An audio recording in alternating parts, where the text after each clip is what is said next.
ونستغفره ونؤمن به ونتوكل عليه ونعوذ بالله من شرور أنفسنا ومن سيئات أعمالنا من يهد الله فلا مضل له ويضلله فلا هادي له ونشهد أن لا إله إلا الله وحده لا شريك له ونشهد أن سيدنا وسندنا وحبيبنا وطبيبنا ومولانا محمدا عبده ورسوله أما بعد فقد قال الله تعالى في كلامه المجيد والفرقان الحميد أعوذ بالله من الشيطان الرجيم بسم الله الرحمن الرحيم آمين والكتاب المبين إنا أنزلناه في ليلة مباركة إنا كنا منذرين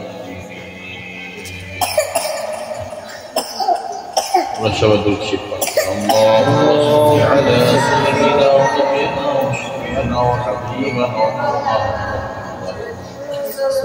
صلى الله عليه وعلى آله وصحبه وبارك وسلم اللهم صل على سيدنا ونبينا وشفيعنا صلى الله عليه وعلى آله وصحبه اللهم صل على سيدنا وحبيبنا ومولانا محمد صلى الله عليه وعلى آله وأصحابه وبارك وسلم بلغ الهدى بكماله كشف الهدى بجماله حسنت جميع خصاله صلوا عليه وعلى কিছুক্ষণ দিল খুলে আল্লাহ পাকের জিকির করি লা ইলাহা ইল্লাল্লাহ লা ইলাহা ইল্লাল্লাহ লা ইলাহা ইল্লাল্লাহ লা ইলাহা ইল্লাল্লাহ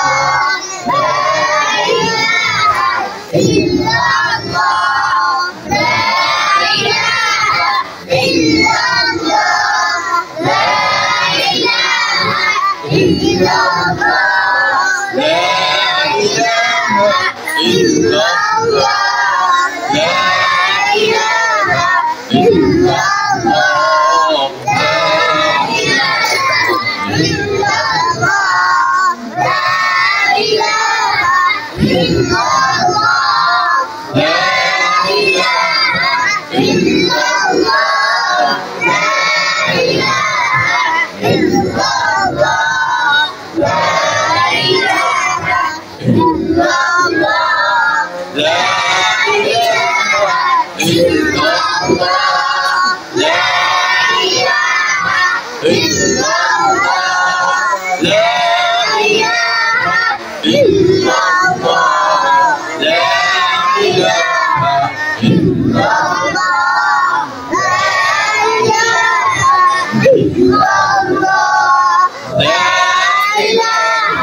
আলহামদুলিল্লাহ, আল্লাহ তাবারক ওয়া তাআলার দরবারে লাখো কোটি শুকর, লাখো কোটি সুযোগ যে মহান রব্বুল আলামিন অত্যন্ত দয়া করে মায়া করে দীর্ঘ 1 বছর পরে আজকে শবে বরাতের রাত্রিতে আমাদেরকে একাত্র হয়ে মহান আল্লাহ তাআলার ইবাদত বندگی করার তৌফিক দান করলেন। আমরা সে মহান প্রভুর দরবারে অন্তঃস্থল থেকে কালিমাতু শুকর আদায় করি, সকলেই বলি আলহামদুলিল্লাহ। 1 বছর আগে লাইলাতুন নিসফ মিন শাবান, যেটাকে আমরা শবে বরাত বলে থাকি, অতিবাহিত হয়ে গেল। আবার 1 বছর পরে আজকে শবে বরাতের রাত আমাদের কাছে হাজির হল। 1 বছরের ভিতরে কত কিছু উত্থান পতন হয়ে গেল, কত কিছু পরিবর্তন ঘটলো, কত মানুষ চলে গেল, কত মানুষ আসছে, তার হিসাব আল্লাহ ছাড়া কেউ জানে না। আল্লাহ তাআলা আমাদেরকে দুনিয়া থেকে বিদায় করে না নিয়ে হায়াত দিয়ে আবার এই মহান রাত্র আমাদেরকে দান করলেন, এটা আমাদের আল্লাহ তাআলার বহুত বড় মেহেরবানি। আবার আজকে আমরা এখানে যারা আসি, দেখা যাবে যে 1 বছর পরে আবারও লাইলাতুন নিসফ মিন শাবান শোভাত আবার আসবে, কিন্তু আমরা অনেকেই থাকবো না। এখানে যারা আছে অনেকে দুনিয়া থেকে বিদায় নিয়ে চলে যাবে। শবে বরাত আসবে, মানুষ ইবাদত বندگی করবে, নসিহত চলতে থাকবে, মানুষ শুনতে থাকবে। আমি আর আপনি আসতেও পারবো না, বসতেও পারবো না, শুনতেও পারবো না। জমানা বয়ে খালি রাতানিহি গুদস্তা জমানা ফেরাতানিহি, এটা রঙিন দুনিয়া, রঙিন স্বপ্নের জায়গা। আসছি, আনন্দ খুশি করতেছি, আনন্দ ফুর্তি করতেছি, আবার হুট করে চলে যাবে। কতজন কতভাবে চলে যাইতেছে তার কোনো হিসাব নেই। এই ভালো মানুষ চলাফেরা করতেছে, ঘুরতেছে, খাইতেছে, ফিরতেছে, সব দিক দিয়ে ঠিক আছে, আবার মুহূর্তের মধ্যে দুনিয়া থেকে বিদায় নিয়ে চলে যাচ্ছে। আজকে মির্জাপুর গেলাম মাগরিবের আগ দিয়া, কাঞ্জনের পার হওয়ার পরে একটা জায়গার ভিতরে কলেজুড়ে রাখ দিয়া, তো এক অটোওয়ালা রাস্তার মধ্যে মারা গেছে। অটো কিভাবে কি হলো কেউ বলতে পারে না, কি হইলো কিভাবে হইলো। রাস্তার ভিতরে ওনার একবারে মাথা ফাইটা মগজ বেরিয়ে গেছে, রক্তে রাস্তা বাইসা গেছে।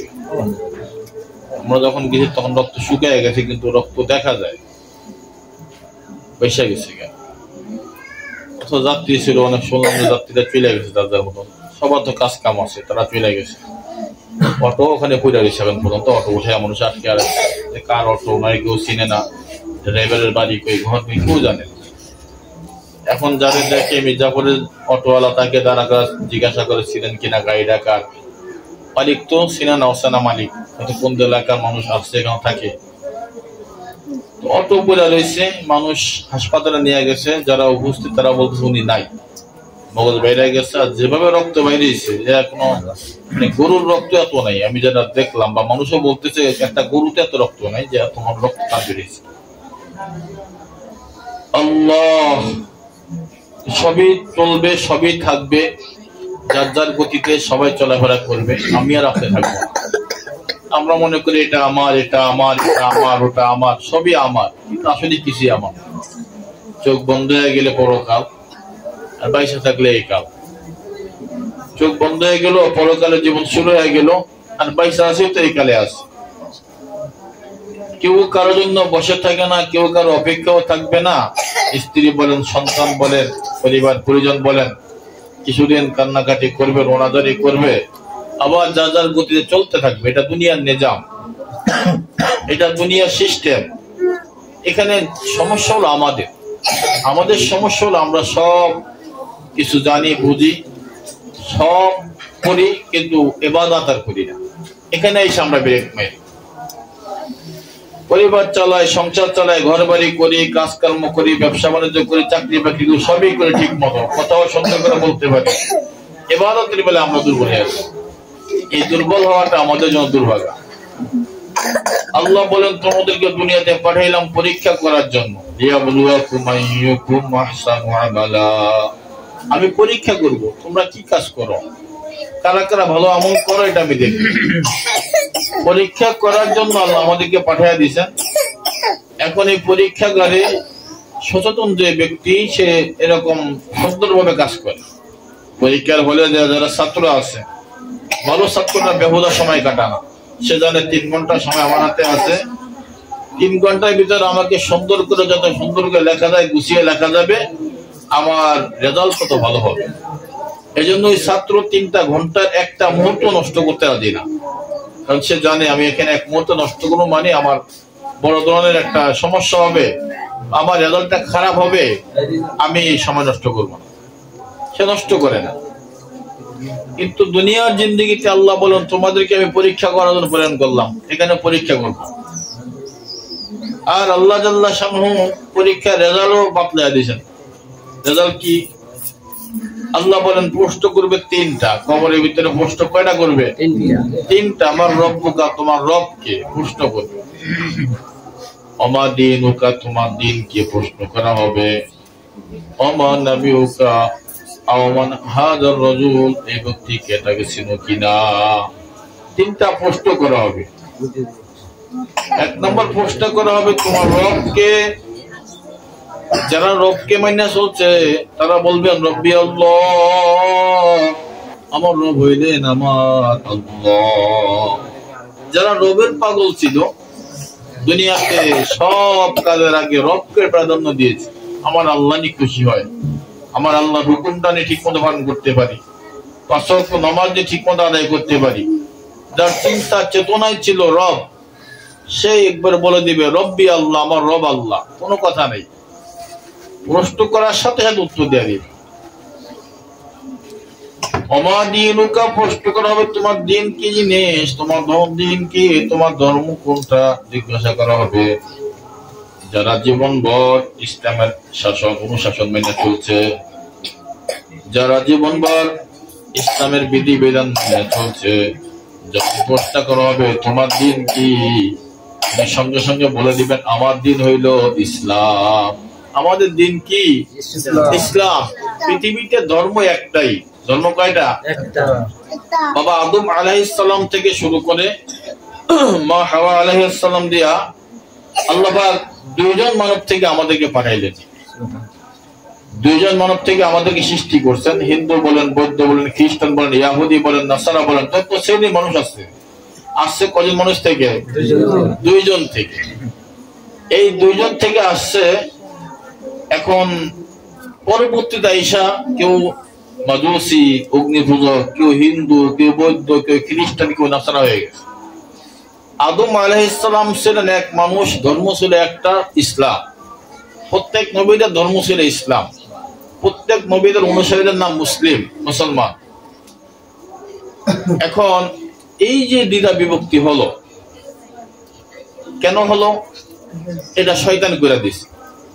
আল্লাহ বলছিলেন যে, শয়তান বলছিল আল্লাহ আমাদের কিয়ামত পর্যন্ত হায়াত দেন। আল্লাহ বলেন তোরা হায়াত দিলাম। শয়তান বলল আল্লাহ যে বনি আদমের কারণে, বনি আদমকে সিজদা না দেওয়ার কারণে আমার আমল বরবাদ হয়ে গেল, আমি কোন বনি আদমকে জান্নাতে যেতে দিব না। কোন বনি আদম হলে কি করবো না? জান্নাতে যাইতে দিবে না। আমরা মনে এই সাইডে একটু জায়গা রাখলে ভালো হয়, না আপনাকে খুব ডিস্টার্ব হয়ে পারে। একটু চাপ দেওয়া বসছে এদিকে, আলমগীর একটু চাপ দেন, একটু জায়গা রাখলেন বারবার ডিস্টার্ব হবে। দেখা যায় একটু নাই, পথে পথে বসবা না, কেউ পথে বসবা না, পিছনে যাও। পিছনে যাবো, এখানে যেন কেউ না বসে তোমরা খেলে পিছনে বসে। তো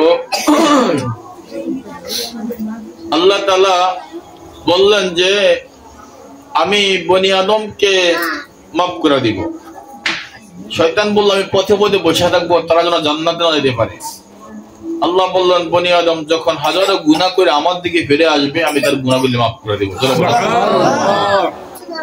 শয়তান বলল সামনে থেকে পিছে থেকে ডান থেকে বাম থেকে আমি বনি আদমের ধোঁকা দিব, চারদিক থেকে ঘেরাও করে ধোঁকা দিব। আল্লাহ বললেন ও শয়তান, উপরের দিক আছে নিচের দিক আছে, দুই দিক থেকে আমি রহমত দিয়ে আমার বান্দারে মাফ করে দিব। তুই তো চারদিক দিয়ে ঘেরা দিবি আর দুই দিক আমার কাছে রেখে দিবি, উপরের দিকেও আছে নিচের দিকেও আছে। বান্দা আমার দিকে ফিরে আসবে, তুই হাজারো ধোঁকা দিবি, বিভ্রান্তির মধ্যে ফেলে দিবি, গুনাহের সাগরে হাবুডুবু খাওয়াবি, আমার কাছে আসবে আমি তাকে সঙ্গে সঙ্গে মাফ করে দিব। আল্লাহ মাফ করার মালিক, মাফ করে দেন। খালি বান্দা ফিরে আসতে হয়, এখন বান্দা ফিরে আসে না, বান্দা শুধু গুনার দিকে ধাবিত। সম্মানিত হাজিরিন, এই শয়তান নানান ধর্ম আবিষ্কার করল। ধর্ম আসলে আদম আলাইহিস সালাম, প্রত্যেক জাতি জানে তাদের আদি পুরুষ আছে দুইজন। আমরা বলি আদম হাওয়া আলাইহিস সালাম, তারা তাদের ধর্ম মোতাবেক নাম বলে। আমরা বলি আমাদের আব্বাজান আদম, মা হাওয়া আলাইহিস সালাম, তারা তাদের ধর্ম মতো নাম বলে। মানুষ কিন্তু দুজনের নাম সবাই বলে, ভিন্ন ভিন্ন নামে। এখন এটাকে পরিবর্তন করে নাম দেওয়া হলো। এই নামটা যুগের পর যুগ আইসা শয়তান ওয়াসওয়াসা দিয়ে কিছু মানুষকে দিয়ে এগুলি করে।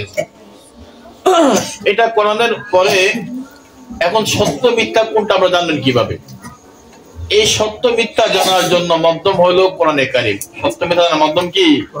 কোরআনে কারীম। কোরআনে কারীমের ভিতরে ঘটনাগুলি বিশদভাবে আল্লাহ তাআলা বর্ণনা করে দিয়েছেন। এখন বর্ণনা করে দিয়ে আল্লাহ বলেন যে প্রত্যেক ধর্মের তো ধর্মীয় গ্রন্থ আছে, খালি আমাদের আছে এরকম না। প্রত্যেক ধর্মের গ্রন্থের ধর্মীয় গ্রন্থ আছে, কিছুগুলো নিজেরা বানাইছে, বানায় বলতে ধর্মীয় গ্রন্থ। আর আমাদের ধর্মীয় গ্রন্থ আমরা বলি আসছে আসমান থেকে, কই থেকে? আল্লাহ তাআলা প্রেরণ করেছে। আমরা বলি এটা আল্লাহ প্রেরণ করেছে, আমাদের কাছে আল্লাহ পক্ষ থেকে এসেছে। এখন এটা কিভাবে বুঝবো? আল্লাহ জাল্লা শানহু গোটা কোরআনের ভিতরে বিশদ আলোচনা করে দিয়া কোরআনে কারীমের শুরু দিয়া চ্যালেঞ্জ করে দিয়েছে। চ্যালেঞ্জ কি? লা রাইবা ফি, আমার এই কোরআনের ভিতরে কোনো ভুল নাই, কোনো সন্দেহ নাই, কোনো সংশয় নাই। জোরে বলেন সুবহানাল্লাহ। এটা যে এত বড় দামি কথা, এটা যে সত্য, এটা আপনি কিভাবে বুঝলেন? এটা বোঝার কেন পৃথিবীর কোন কিতাবে এই কথা লেখা সাহস পায়নি। জোরে বলেন সুবহানাল্লাহ। একমাত্র কোরআনের ভিতরেই লেখা আছে লা রাইবা ফি, এই কিতাবের মধ্যে কোনো ভুল নাই, কোনো কি নাই? ভুল নাই। আল্লাহ তাআলা তাগিদ দিয়া একেবারে স্পষ্ট তাগিদ দেন লা রাইবা ফি, এটার মধ্যে এক বিন্দুও ভুল নাই। জোরে বলেন এটা কোরআন। এখন আপনি কিভাবে বুঝবেন যে কোন ধর্ম সত্য কোন ধর্ম মিথ্যা? এটা আপনাকে আল্লাহ বিবেক দিছে, যাচাই বাছাই করো, চ্যালেঞ্জ দিয়ে দিছে গোটা দুনিয়াবাসীর কাছে যে আমি যে আমার দ্বীনে হক কোনটা তোমরা বুঝবে কিভাবে? বুঝার মাধ্যম হলো কোরআন। বুঝার মাধ্যম কি? কোরআন। 1400 বছর কোরআন প্রেরণ করেছে, আজও কোরআন আছে, কিয়ামত পর্যন্ত কোরআন থাকবে। দুনিয়ার সব ধর্মীয় গ্রন্থ চেঞ্জ হয়, পরিবর্তন হয়, পরিবর্তন হয়। কোরআনের পরিবর্তন নাই, পরিবর্তন নাই, যেরকম আসছে ওরকম আছে, ওরকম থাকবে। আর কি চারা? ইসলাম যে সত্য, মুসলমান ধর্ম যে সত্য, এটা বোঝার আর কিছু লাগবে, কোরআন ধরলে হবে। আবার আল্লাহ পাক এখানে চ্যালেঞ্জ দিয়ে শেষ করার নাই, কোরআনে কারীমের মাঝে মাঝে আবার চ্যালেঞ্জ দেন, ওয়াইন কুনতুম ফি রাইবিন মিম্মা নাযালনা আলা আবদিনা ফাতু বিসূরাতিন মিন মিসলিহি ওয়াদউ শুহাদাকুম মিন দুনিল্লাহ। আল্লাহ বলেন তোমরা যদি আমার কোরআনকে অবিশ্বাস করো, মিথ্যা প্রতিপন্ন করো, তাহলে দুনিয়ার সব মানুষ মিল্লা, সমস্ত মাখলুকাত ইনসান মিল্লা, আমার কোরআনের সূরার মতো একটা সূরা তোমরা হাজির করো, একটা সূরা হাজির করো। আজ পর্যন্ত কেউ পারে নাই, পারবে না, কিয়ামত পর্যন্ত পারবেও না। জোরে বলুন সুবহানাল্লাহ।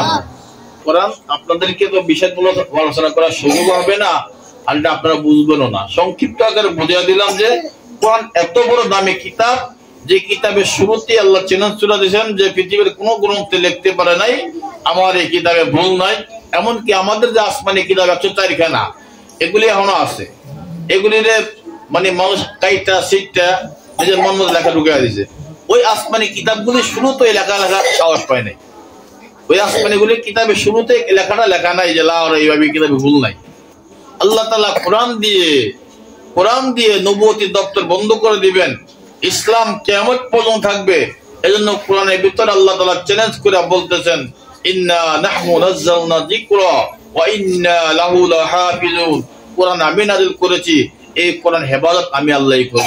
সুবহানাল্লাহ। দুনিয়ার কোন পণ্ডিত বলেন, দুনিয়ার কোন মহাপণ্ডিত বলেন, কোরআন এখানে ভিতরে হাত দেওয়ার সাহস পায় নাই, পরিবর্তনের সাহস পায় নাই, পরিবর্তনের সাহস পায় নাই। কোরআন যেভাবে আসছে এভাবে আসছে, এভাবেই থাকবে। এজন্য বন্ধু, দিন ইসলাম হক সত্য। আল্লাহ পাকের ফেরেশতা জিজ্ঞাসা করবে ওমা দীনুকা, তোমার দিন কি, তোমার ধর্ম কি? যারা ঈমান আনছে, মুসলমান ঈমান অনুযায়ী চলছে, ইসলাম অনুযায়ী চলছে, তারা বলবে আমাদের দিনের নাম হইলো ইসলাম। আমাদের দিনের নাম কি জোরে বলেন? আমাদের দিনের নাম কি জোরে বলেন? আমাদের রব কে জোরে বলেন? জোরে বলেন কে? আমাদের দিনের নাম কি জোরে বলেন? এটা কিন্তু কোন কবরে সওয়াল জবাব হবে। যারা এই সওয়াল জবাব ঠিক করে নিবে, আল্লাহর বদলে তাদের কবরটাকে আল্লাহ জান্নাতের বাগান বানিয়ে দিবে। এটা কোরআনের সওয়াল জবাব, কবরের সওয়াল জবাব। আরেকটা জিজ্ঞাসা করবে ওমা নবিয়ুকা, তোমার নবীকে বা মান হাযার রাজুল, নবীজিকে দেখায়া বলবে এই মহান ব্যক্তি তুমি চিনো নাকি? ওনারে চিনো? আল্লাহু আকবার। যারা মুসলমান, যারা জীবনভর নবীজির পাগল ছিল, যারা বলে লা ইলাহা ইল্লাল্লাহ মুহাম্মাদুর রাসূলুল্লাহ, আল্লাহ আল্লাহ আল্লাহ, যারা চলাফেরার ভিতরে নবীজির খুঁজে, ঘুমাইতে যায় নবীজির সুন্নতের অনুসরণ করে, খাইতে যায় দস্তরখানা বিছায়া বিসমিল্লাহ বলে খাবার শুরু করে দেয়, খাবার শেষে সুন্নত মাফিক খানা শেষ করে আল্লাহ শুকরিয়া আদায় করে, চলতে ফিরতে ঘুরতে যা নবীর ইত্তেবা করে, অনুসরণ করে, নবীর দিল দিয়া মহব্বত করে, রাস্তা হোক, ঘাটে হোক, বাসায় হোক, বাড়িতে হোক, নবীর শানে কেউ যদি খারাপ কথা বলে তার কলিজার মধ্যে আগুন লাগিয়া যায়। সে বলে আমি কিন্তু জীবন দিয়া দিব, আমার নবীর অপমান আমি সহ্য করব না। খবরদার নবীর শানে বেয়াদবি করিস না বেটা আহম্মদ। মুসলমান মূর্খ হয়, জ্ঞান না থাকতে পারে। আমার নবীর সাথে কথা বলবি তোরে কিন্তু মাইরা ভালাম, এরকম বলে কি বলে না? আল্লাহু আকবার। নামাজও করে না, রোজাও রাখে না, জিকির আজকারও করে না, কিন্তু তার সামনে নবীর ব্যাপারে কথা বলা যায় না। খবরদার আমার নবীর ব্যাপারে কথা বলবে না। তুই আমারে মার, আমারে কাট, যা কর আমার সাথে কর, আমার নবী এই নিয়ে কথা বলবি না। আল্লাহু আকবার। এই মানুষগুলো নবীজির চেহারা মোবারক দেখে বলবে এটা আমার প্রাণের নবী, আমার কলিজার নবী, আমার প্রাণের নবী মুহাম্মাদুর রাসূলুল্লাহ। দেখে চিন্তা বলাইবে, দেখে পূজা বলাইবে, কলিজার মধ্যে আগুন জ্বলে যাইবে। এজন্য আমার ভাইরা, আমার বাবাজিরা, কবরে সওয়াল হবে এই তিনটা, মান রব্বুকা ওয়া মা দীনুকা, তোমার রব কে, তোমার দিন কে, তোমার নবীর নাম কি, তোমার নবী কে। এরকম তিনটা সওয়ালের জবাব যে দিতে পারবে, আল্লাহর ফজলে তার কবরটাকে আল্লাহ জান্নাতের বাগান বানিয়ে দিবে। দুনিয়ার পরীক্ষার হলের ভিতরে মানুষ যেরকম পরীক্ষার জন্য আগে থেকে প্রস্তুতি গ্রহণ করে, আমি যদি সুন্দরভাবে পরীক্ষা দিতে পারি আমার রেজাল্ট সুন্দর হবে, ভালো একটা কাজ করতে পারবো, ভালো চাকরি বাকরি করতে পারবো। আখিরাতের পরীক্ষার জন্য দুনিয়াটা হলো পরীক্ষাঘর। এখানে যারা সুন্দরভাবে ঈমানের উপর থাকবে, আমলের উপর থাকবে, দ্বীনের উপর থাকার চেষ্টা করবে, মরার সঙ্গে সঙ্গে তাদের উত্তরগুলি সব রেডি হয়ে যাবে। ফেরেশতা জিজ্ঞাসা করতে দেরি করবে, জবাব দিতে একটু দেরি হবে না। জোরে বলেন সুবহানাল্লাহ। আমার ভাইরা, আমার বাবাজিরা, মাওলার ইশক, মাওলার মুহাব্বত, মাওলার পাগল হওয়ার জন্য এই মাঝে মাঝে লাইলাতুল নিসফ মিন শাবান, শবে বরাত রাত, শবে কদরের রাত, জুমার রাত, বান্দা বান্দির জন্য বড় গুরুত্বপূর্ণ সময়গুলি। এটা বড় গুরুত্বপূর্ণ একটা সময়। এই শবে বরাতের রাত, শবে শব্দের অর্থ হইল রাত, শবে ফার্সি শব্দ, বরাত মানে মুক্তি, বরাত মানে মুক্তি। হাদিসের ভিতরে আছে আল্লাহর হাবিব বলেন, আল্লাহ পাক শবে বরাতের রাত্রে অসংখ্য অগণিত বনি আদমকে জাহান্নাম থেকে মুক্তি দেয়, জান্নাতি বানায় দেয়, অসংখ্য মানুষকে মাফ করে জান্নাতি বানায় দেয়। এই জন্য এই রাত্রিকে মুক্তির রজনী বলা হয়। সন্ধ্যা থেকে শুরু করে ফজর পর্যন্ত এভাবে মাফ করতে থাকে, ডাইকা ডাইকা মাফ করে। হাদিসে আছে আল্লাহর হাবিব বলেন, দুই শ্রেণীর মানুষ, যারা শিরক করে এবং যারা বিদ্বেষী থাকে, তাদেরকে আল্লাহ সবারই মাফ করে দেয়। শিরক করে, বিদ্বেষ পোষণ করে, শিরককারীকে আল্লাহ মাফ করে না। মাজারের পূজা করে, পীরের পূজা করে, মাজারে সেজদা করে মুসলমান হইয়া, এটা শিরক। এখন আমরা যদি বলি শিরক কাকে বলে, সংক্ষেপে বলার জন্য, কাউকে অত্যাধিক আল্লাহর মতো মনে করা, কাউকে সেজদা করা, যে কাজ করা আল্লাহর সামনে, এই কাজ কোন মানুষের সামনে করা, নাউযুবিল্লাহ, এটা শিরক। আল্লাহ মুশরিককে এই রাতে মাফ করবেন। যদি সে তওবা করে, যদি সে ফিরে আসে, আল্লাহ তাকে মাফ করে দিবে, তাকে আল্লাহ মাফ করে দিবে। এই জন্য এই মহান রজনীতে আল্লাহ তাআলা অসংখ্য অগণিত মানুষকে মাফ করে দেন। সন্ধ্যার থেকে ডাকতে থাকেন, কার কি দরকার আমারে বলো, তোমার কি রিজিকের দরকার, আমার কাছে চাও, আমি রিজিকের ব্যবস্থা করে দিব। তোমার কি অভাব অনটন আছে, আমাকে বলো, আমি তোমার অভাব অনটন দূর করে দিব। তোমার কি কোনো মুসিবত আছে, আমারে বলো, আমি তোমার মুসিবত গুলি দূর করে দিব। তুমি কোন রোগ অসুখে ভোগো, আমারে বলো, আমি তোমার রোগ সুখ গুলি দূর করে দিব। এরকম ভাবে আল্লাহ তাআলা ডাকতে থাকেন। বন্ধু, আল্লাহর গোলামেরা আল্লাহ তাআলার এই আহ্বানে সাড়া দিয়া মালিকের কুদরতি ভাইয়ের মধ্যে সেজদা কইরা ডাক দেয়, মালিক আমার মতো অভাগীদের খালি হাতে ফিরে দিও না, আমার মতো গুনাহগারদেরকে খালি হাতে ফিরে দিও না। সময় কিন্তু বড় গুরুত্বপূর্ণ সময়। এই রাতে যত বেশি নফল ইবাদত বন্দেগী করা যায়, যত রকম ইবাদত গুনাহ থেকে মাফ চাওয়া যায়, যত বেশি বেশি করে দুরূদ শরীফ ইস্তেগফার পাঠ করা যায়, বেশি বেশি ইবাদতের রাত। নামাজগুলি জমাতে পড়া এক নম্বর কাজ, এই রাতের এক নম্বর কাজ। নামাজ তো সবসময় জমাতে পড়া গুরুত্বপূর্ণ। এর মধ্যে এই রাতে যেহেতু নফল ইবাদতের বেশি মৌসুম, এই মৌসুমে মাগরিবের নামাজ, ইশারের নামাজ, ফজরের নামাজ জমাতে পারা, কমপক্ষে 3 ওয়াক্ত অবশ্যই জমাতে পারা। 12 মাসই পড়তে হবে, 12 মাসই গুরুত্বপূর্ণ। কিন্তু আমরা যে মুসলমান, আমাকে তো ইমান আমল দুর্বল, মন চাইলে পড়ি, মন চাইলে পড়ি না, সারা বছর পড়ি না, সর্বরাত রোজাও ছাড়ি না, আবার রমজান মাসে রোজা রাখে না। সর্বরাত রোজা রাখলে নফল ইবাদত রাখলে অনেক ভালো, সব অনেক বেশি, কম না। কিন্তু রমজানের রোজার তুলনায় জীবন বয়স সর্বত রোজা রাখলে একটা রোজা সমান হইব না, একটা রোজা সমান হবে। রমজানের রোজা এত দামি ইবাদত, রমজানের বন্দেগী এত দামি, সারা জীবন সারা রাত শবে বরাত পালন করলো রমজানের এক রাতে সমান সওয়াব হবে না। সুবহানাল্লাহ। রমজান এত দামি রাত, আমরা রমজানের গুরুত্ব দেই না, রমজানের রোজা ছেড়ে দেই, শবে বরাত রোজা ঠিকই রাখি। অনেক মানুষ আছে সারা রাত ইবাদত বন্দেগী করে, আর রমজান মাসে 2 রাকাত পড়লো এরকম 70 রাকাতের সওয়াব হয়ে যায়। রমজান মাসে একবার আল্লাহ বললো 70 বার আল্লাহ বলা সওয়াব হয়ে যায়। হাজারো সওয়াব সবে কি বলে এর ফায়দা আসবে না। এই জন্য রমজানের প্রস্তুতি গ্রহণ করার জন্যই শবে বরাত আসছে। এখান থেকে প্রস্তুতি গ্রহণ করে এখন থেকে এরাদা করা, হিম্মত বুলন্দ করা, আমি আর এখন থেকে এক ওয়াক্ত নামাজও ছেড়ে দিব না। পারবো ইনশাআল্লাহ। এখন থেকে ওয়াদা করা, আমি আর এখন থেকে এক ওয়াক্ত নামাজও ছাড়বো না, রমজান মাসের একটা রোজাও ছেড়ে দিব না। আমার জীবন যায় যাক, আমার যা আবার হবে আমি রোজাগুলি ছাড়বো না। এখন থেকে হিম্মত করেন, দোয়া করেন, দেখবেন যে আল্লাহ রাস্তা সহজ করে দিয়েছে। আল্লাহদের সোহবতে যাওয়া, আল্লাহ ওয়ালাদের সংস্পর্শে থাকা, আলিম ওলামাদের সংস্পর্শে থাকেন, মাদ্রাসা মসজিদের সংস্পর্শে থাকা বেশি বেশি, এতে করে দিল খুলে যায়, অন্তর খুলে যায়, আমলের জজবা তৈরি হয়, বেশি বেশি নেক আমল করতে মনে চায়। সামনে চরমনের মাহফিল আগামী বুধবার থেকে শুরু হবে। আমরা তো বিমবাজার থেকে প্রতি বছরই গাড়ি যায়, একটা বড় বড় জমা আমরা এখান থেকে নিয়ে যাই। এবছরও যাবো মঙ্গলবার, আল্লাহ বাসায় রাখবো। অনেকে নানান রকমের নিয়ত করছেন, আগামীতে যাব, আগামী আর শেষ হবে না কোনোদিন। আগামী কোনদিন শেষ হয় না, আগামী শেষ হয় না।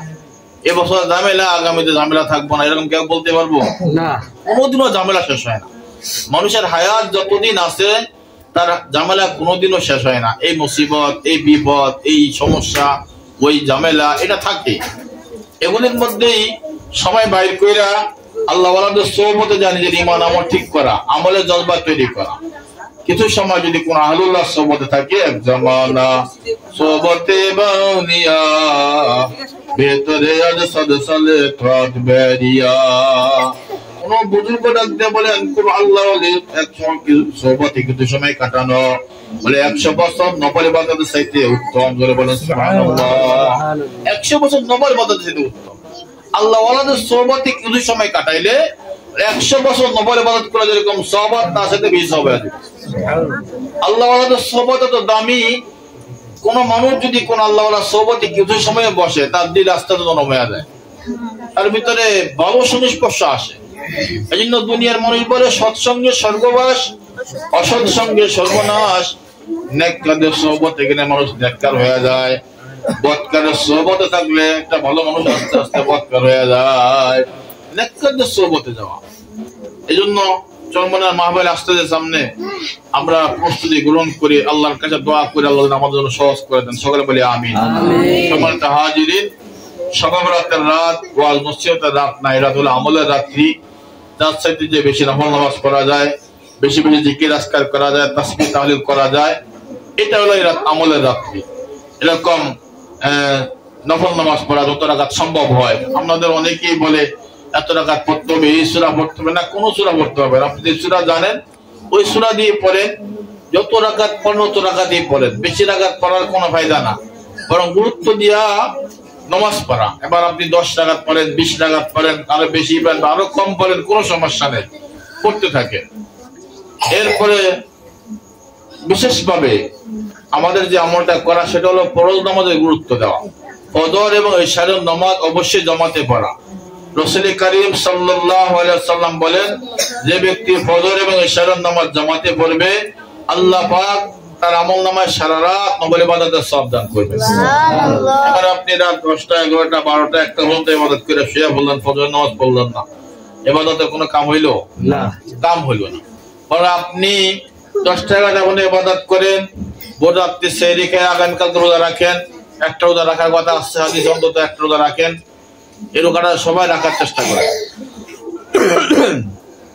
রোজা রাখেন, সেহরি খান, আবার ফজর নামাজ পড়ে আল্লাহর ফজলে ঘুমায়া যান। বেশ, আপনার আমল নামাজ দুদিক দিয়ে ইবাদতের সওয়াব হইল, যা করলেন তার সওয়াব পাইলেন। আবার এশা এবং ফজর নামাজ জমাতে পড়ার কারণে সারা রাত নফল ইবাদতের সওয়াব পেয়ে গেলেন। মা বোনেরা ঘরে বসে আউয়াল ওয়াক্তে নামাজ পড়বে, প্রথম ওয়াক্তে নামাজ পড়া নিবে, আল্লাহ তাদেরকে সওয়াব দান করবে। এজন্য এশা এবং ফজর নামাজ জমাতে পড়া, ইস্তিগফার পাঠ করা, আস্তাগফিরুল্লাহাল্লাযী লা ইলাহা ইল্লা হুয়াল হাইয়ুল কাইয়্যুম ওয়া আতুবু ইলাইহি লা হাওলা ওয়ালা কুওয়াতা ইল্লা বিল্লাহিল আলিয়্যিল আযীম। ইস্তিগফার, ইস্তিগফার পুরাটা না বললে আস্তাগফিরুল্লাহ আস্তাগফিরুল্লাহ আস্তাগফিরুল্লাহ। ইস্তিগফার যদি কোনো মানুষ 3 বার পড়ে রাতে শোয়ার আগে, নবী সাল্লাল্লাহু আলাইহি ওয়াসাল্লাম বলেন আল্লাহ পাক তার জীবনের গুনাহগুলিকে maaf করে দেয়। কয়বার বললে যদি বলে 3 বার। কি করতে হয়? ইস্তিগফার, আস্তাগফিরুল্লাহাল্লাযী, বলেন সবাই, আস্তাগফিরুল্লাহাল্লাযী লা ইলাহা ইল্লা হুয়াল হাইয়ুল কাইয়্যুম ওয়া আতুবু ইলাইহি লা হাওলা ওয়ালা কুওয়াতা ইল্লা বিল্লাহিল আলিয়্যিল আযীম। আস্তাগফিরুল্লাহাল্লাযী লা ইলাহা ইল্লা হুয়াল হাইয়ুল কাইয়্যুম ওয়া আতুবু ইলাইহি লা হাওলা ওয়ালা কুওয়াতা ইল্লা বিল্লাহিল আলিয়্যিল আযীম। আস্তাগফিরুল্লাহাল্লাযী লা ইলাহা ইল্লা হুয়াল হাইয়ুল কাইয়্যুম ওয়া আতুবু ইলাইহি লা হাওলা ওয়ালা কুওয়াতা ইল্লা বিল্লাহিল আলিয়্যিল আযীম। তুমি বলেন আমার উম্মতরা শোনো, রাত্রে বেলা ঘুমানোর আগে কোন আল্লাহর বান্দা বান্দি যদি 3 বার ইস্তিগফার পড়ে, আল্লাহ রাব্বুল আলামিন তার জীবনের গুনাহগুলিকে maaf করে দেয়। জোরে বলুন সুবহানাল্লাহ। আল্লাহর হাবিব বলেন, আমার উম্মতেরা শুনো, তার গুনাহ যদি সমুদ্রের ফেনার চাইতে বেশি হয়, যদি সে দিল থেকে তওবা করে, আল্লাহ তার গুনাহগুলোরও maaf করে দিবে। জোরে বলুন সুবহানাল্লাহ। আমার ভাইরা, আমার বাবাজিরা, পদ্মার মা বোনেরা, আমলের রাত্র, আপনি অনেক আমল করলেন কিন্তু আমলের মধ্যে কোনো এরকম শুদ্ধ রাখলেন না, ঠিক মতো ফজর নামাজ পড়তে পারলেন না, এগুলির ফায়দা কিন্তু অনেক হবে না। তবে কেউ যদি পারেন সারা রাত ইবাদত করতে, ফজর নামাজে পড়তে, এটা অনেক ভালো, এতে কোনো সমস্যা নাই। নবীজি বলেন, এরকম কোন আল্লাহর বান্দা বান্দে ইস্তিগফার পড়ার কারণে আল্লাহ রাব্বুল আলামিন তার জীবনের গুনাহগুলিকে maaf করে দেয়। জীবনের গুনাহগুলি maaf হয়ে যায়। 3 বার ইস্তিগফার করে রাত্রিবেলা শুইলে এরকম গুনাহকে maaf করে দেয়।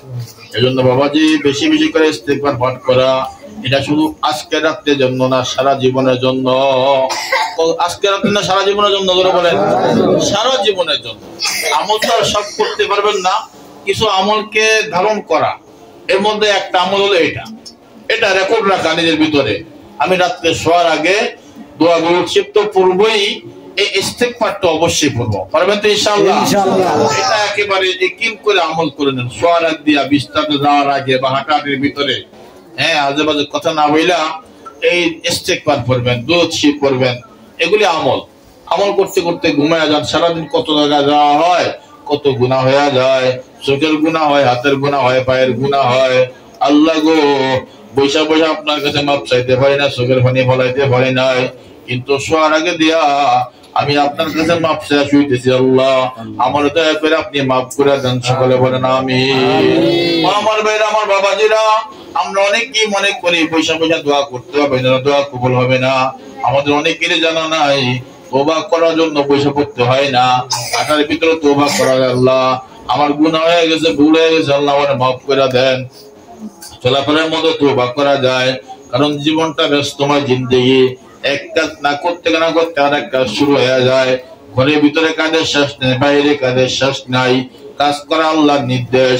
এজন্য হাজারো কাজের ভিতরে যখন আপনি আল্লাহ বলে ডাক দেন, আল্লাহ বলেন, বান্দারে তোরে এত ব্যস্ত রাখলাম, এত ব্যস্ততার মধ্যে তুই আমার ডাকতে আসিস, আমারে ভুলস নাই। আমার কুদরতি কলিজাটা ঠান্ডা হয়ে গেছে। তোরা বলেন সুবহানাল্লাহ। এজন্য আমার ভাইরা, আমার বাবাজিরা, ও পদ্মার মা বোনেরা, রমজান মাস সামনে, রমজানকে কেন্দ্র করে এখন থেকে তৈরি হওয়া, বেশি বেশি ইস্তিগফার পাঠ করা, বেশি বেশি দুরূদ শরীফ পাঠ করা। প্রিয় নবী সাল্লাল্লাহু আলাইহি ওয়াসাল্লাম বলেন, আমার উম্মতেরা শোনো, আমার উপরে আমার কোন গুনাহগার উম্মত যদি একবার দুরূদ শরীফ পড়ে, আল্লাহ পাক তার উপরে সঙ্গে সঙ্গে 10টা রহমত নাযিল করে। জোরে বলুন সুবহানাল্লাহ। 10টা গুনাহ maaf করে দেয়, জান্নাতের ভিতরে তার 10টা মর্তবা বুলন্দ করে দেয়। জোরে বলুন সুবহানাল্লাহ। এই বলেন, আমার উম্মতেরা শোনো, কোন উম্মত যদি 3বার সূরা ইখলাস তেলাওয়াত করে, আল্লাহ পাক তার আমলনামার ভিতরে এক খতম কোরআন শরীফ পড়ার সওয়াব দিয়ে দেয়। জোরে বলুন সুবহানাল্লাহ। এই আমলগুলো অত্যন্ত ছোট ছোট, লাভ কিন্তু অনেক বেশি। জোরে বলেন কথা ঠিক কিনা? আল্লাহর হাবিব নবী মুহাম্মদুর রাসূলুল্লাহ সাল্লাল্লাহু আলাইহি ওয়াসাল্লাম বিভিন্ন হাদিস থেকে বোঝা যায়, কোন মানুষ যখন দোয়া করতে বসে দোয়া করে, আল্লাহুম্মা ইগফির লানা জামিউল মুমিনিনা ওয়াল মুমিনাত ওয়াল মুসলিমিনা ওয়াল মুসলিমাত, আল্লাহ গো আমারে maaf করে দেন। গোটা দুনিয়ার মধ্যে হাজার হাজার, এটা বলা লাগবে না, যত মুমিন মুসলমান আছে, মুমিন মুমিনাত মুসলমান আছে, মহিলা আছে, পুরুষ আছে, আল্লাহ যত মুসলমানেরা আছে সবাই আপনি maaf করে দেন। বাংলা আপনি এটা বলবেন, আল্লাহ আমারে maaf করেন, সমস্ত মুসলমানদেরকে আপনি maaf করে দেন।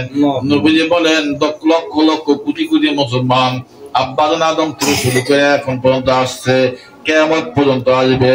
বলে তুমি যে দোয়া করলা এত কোটি কোটি মুসলমানের জন্য, আল্লাহ তাআলা কোটি কোটি নেক আমল তোমার আমলের ভিতরে দিয়ে দিবে। জোরে বলুন সুবহানাল্লাহ। এটা বড় ছোট, লাভটা অনেক বেশি। আমরা মনে করি আল্লাহর কাছে এত মাসে দোয়া কিল্লিয়ে করবো, আমরা মনে করি দোয়া করলে দোয়া কইমা দেবে। আর কিছু মানুষ আছে না, দোয়া করতে যাবে কিরবিনি করে। এক হুজুরের কাছে দোয়া লেগে গেছে, ফলা পরীক্ষা দিব, হুজুর দোয়া শুরু করছে, আল্লাহ সবারে মাফ করে দেন, গোটা দুনিয়া মাফ করে দেন। উনি হুজুরের হাত দিয়ে দেওয়া আসতে বাইরে গেছে, মিষ্টি দিয়ে বাইরে গেছে, দোয়া করতেন আমার ফলার লেগা, সবার লেগে দোয়া করে। এত দূরের মধ্যে ভাগে পাইবনি আমার ফলা কিছু, ফলা বলে ভাগে পাইবনি মিষ্টি না দিয়ে গেছি। এরকম ছোট কি পরিমাণ আছে না কিছু মানুষ আছে, এগুলি হইল ছোট মনোভাবের মানুষ। আল্লাহ মহান, আল্লাহ রহমতুল মহান। আল্লাহ বান্দা যত বিশাল মনোভাব নিয়ে দোয়া করে আল্লাহ তাকে বিশাল নিয়ামত দান করে দেন। এই জন্য আপনি দোয়া করছেন একেবারে সব মুসলমানের জন্য। এখানে পাপিষ্ঠ আছে, গুনাহগারও আছে, আল্লাহর ওলিও আছে, আল্লাহর প্রিয় বান্দাও আছে। কেউ আছে না নাই? এই যে সবার লিগে দোয়া করলেন, এই দোয়ার ভিতরে যেমন পাপিষ্ঠরাও আছে, তারাও যেমন খুশি হয়, নেককারদের জন্য দোয়া করার কারণে নেককারও খুশি হয়, আর আল্লাহর প্রিয় বান্দাদের জন্য দোয়া করার কারণে আল্লাহ দোয়াগুলি ফিরে দেয় না। জোরে বলেন সুবহানাল্লাহ। যে দোয়ার ভিতরে নেককারদের সাথে দোয়া করা হয়, আব্বা আম্মার জন্য দোয়া করা হয়, আব্বা আম্মার জন্য দোয়া করা, প্রত্যেক দোয়ার ভিতরে এমন দোয়া করবে না যে দোয়ার ভিতরে মা বাবা হাজির থাকে না। যে দোয়ার ভিতরে মা বাবার জন্য দোয়া করা হয় আল্লাহ তাআলা বান্দা বান্দির ওই দোয়াগুলি ফিরে দেয় না। প্রত্যেক দোয়ার ভিতরে মার জন্য দোয়া করবেন, আব্বার জন্য দোয়া করবেন। মনে রাখবেন, জীবনের শ্রেষ্ঠ আমল যদি কিছু জায়গা থাকে, এটা হলো একটা আমল যে আমলের ভিতরে আমার মা, আমার আব্বা আমার কোন দোয়ার থেকে মাহরুম হয় না। এটা শ্রেষ্ঠ আমল। আমার এমন কোন দোয়া নেই যেখানে আমার মা মাহরুম, আমার আব্বা জান এখান থেকে বঞ্চিত হয়ে রইল। এমন কোন দোয়া যেন আমার দ্বারা না হয়, কারণ মা বাবা পরম সম্পদ। আল্লাহ বলেন, রব্বুকা আল্লা তা'বুদু ইল্লা ইয়্যাহু ওয়া বিল ওয়ালিদাইনি ইহসানা। আল্লাহ বলেন আমার ইবাদত বন্দেগী করো, এটা আমার সিদ্ধান্ত। এরপরে কাম হলো তোমার মা বাবা আর খেদমত করো, তোমার মা বাবার কথা মতো চলো। চলো বলেন সুবহানাল্লাহ। আল্লাহ এটা বাধ্যতামূলক করে দিয়েছে। এখানে কোনো কথা চলে না, এখানে কোনো বুদ্ধি চলে না, কোনো পরামর্শ চলে না, কোনো মাতবুরি চলে না। সিদ্ধান্ত দিয়ে দিয়েছে কে? আল্লাহ। কে? আল্লাহ। রব্বুকা আল্লা তা'বুদু ইল্লা ইয়্যাহু, একমাত্র আমার ইবাদত করবে, আমি তোমাদেরকে জানিয়ে দিলাম। কারো ইবাদত চলবে না, কোন ফিলের ইবাদত চলবে না, মাদারের ইবাদত চলবে না, কোন বড় মিয়ার গোলামি চলবে না, ছোট মিয়ার গোলামি চলবে না। ইবাদত চলবে কার? জোরে বলে আল্লাহ। আওয়াজ দিয়ে বলেন কার? ইবাদত চলবে আল্লাহর। আল্লাহ বলেন ওয়াবিল ওয়ালিদাইনি ইহসানা। এরপর তোমাদেরকে আমি বললাম, আমার কথাটা তোমরা খেয়াল করো, আমি তোমাদেরকে নির্দেশ দিতেছি। এরপর তোমাদের কাজ হলো আব্বা আম্মার সাথে সদাই ব্যবহার করো। ওয়াবিল ওয়ালিদাইনি ইহসানা ইম্মা ইয়াবলুগান্না ইনদাকাল কিবারা আহাদুহুমা আও কিলাহুমা। বিশেষ করে যখন তারা বৃদ্ধ বয়সে পৌঁছা যায়, তাদের দুজনের পাইছ, অথবা দুজনের একজনের পাইছ। কিলাহুমা আও কিলাহুমা ফালা তাকুল্লাহুমা উফিন ওয়ালা তানহারহুমা। তাদের সাথে এমন করে কথা বলো না, এমন কোন আচরণ করো না যে কথার কারণে, আচরণের কারণে, ব্যবহারের কারণে তোমার মা, তোমার আব্বা তোমার সাথে উপ শব্দ ব্যবহার করে। এমন আচরণ করো না মার সাথে, বাবার সাথে। কে শিখাই দিয়েছেন? জোরে বলেন ওয়ালা তাকুল্লাহুমা উফিন ওয়ালা তানহারহুমা ওয়াকুল্লাহুমা কাওলান কারীমা। আল্লাহকে কথাবার্তা কইও খবরদার। মার সাথে আব্বার সামনে দাঁড়ায়া কথা বলবা মিষ্টি মিষ্টি ভাষায়, নরম নরম করে বইল, গরম গরম কথা বইল না। মা বাবার বড় দাম কে দিয়েছেন? জোরে বলে কে দিয়েছেন? মার সামনে বাবার সামনে কথা কইও খবরদার। রাগ করো না, তো মুখ দিও না, উঁচু আওয়াজে কথা বলো না। কাওলান কারীমা, মিষ্টি মিষ্টি ভাষা মার সাথে কথা বলো, আব্বার সাথে কথা বলো, ধমক দিয়া কথা বলো না, উঁচু আওয়াজে কথা বলো না। আল্লাহ যখন তুমি তোমার মা বাবার বার্ধক্যে পৌঁছা যায়, সবসময় মার উপরে বাবার উপরে তোমার এরকম মহব্বতের ধারণা সবসময় বিচার রাখিও। সবসময় মার উপরে বাবার উপরে ভালোবাসার ছায়া বিচার রাখিও। মা বাবা যে কোনো জিনিস তোমার কাছে আবদার করে বসে, সামর্থ্য থাকলে কখনো ফিরে দিও না, কখনো মা বাবা সমানে কষ্ট দিয়ে দিও না।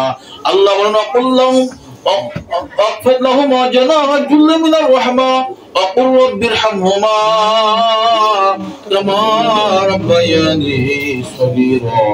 আর মা বাবা লাগে বেশি বেশি করে দোয়া কর, আল্লাহ গো আমার মা আমার আব্বা জান যেভাবে আমার ছোটবেলা আদর যত্ন কইরা আমার মাথায় আমার বুকের বলে আমার খুলে দেয়া আমার যত্ন সহকারে লালন পালন করছে, আমার আম্মারে আমার আব্বারে তুমি এমন ভাবে সুন্দর ভাবে লালন পালন করে, সকলে বলে না আমিন।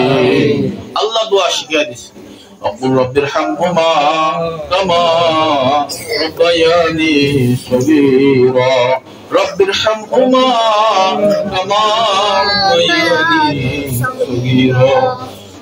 বাবাজি যারা সন্তান লালন পালন করে তারা বুঝে মা বাবা আমাদেরকে কেমনে লালন পালন করছে, আমাদের জন্য কত কষ্ট করছে, কত রাত না ঘুমায়া আমাদেরকে ঘুম পড়াইছে, কতদিন না খায় আমাদেরকে খাওয়াইলো, কত রাত জেগে জেগে আমাদেরকে পাহারা দিছে।